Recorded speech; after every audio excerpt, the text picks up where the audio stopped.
ایک جنگل میں مختلف جانور ایک ساتھ رہتے تھے۔ وہاں خرگوش، ہاتھی، لومڑی اور کوا سب مل جل کر زندگی گزارتے تھے۔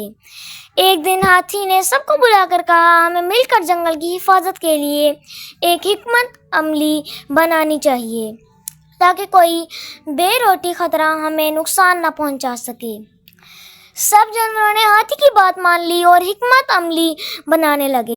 خرگوش نے اپنی ذہانت سے کہا کہ اگر ہم مل کر روزانہ جنگل کا گشت کریں تو دشمن ہم پر آسانی سے حملہ نہیں کر سکے گا۔ کوا نے کہا کہ چونکہ وہ اڑ سکتا ہے اس لیے وہ آسمان سے دیکھے گا کہ کہیں کوئی خطرہ تو نہیں آ رہا۔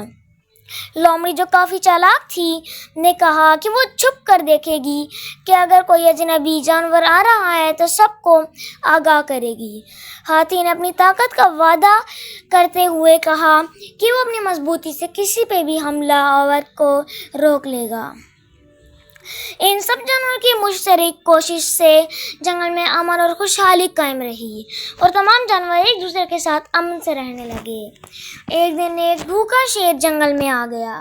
جانوروں کو پہلے بھی اس کی آمد کا پتہ چل چکا تھا، لہٰذا سب نے تیار ہو گئے۔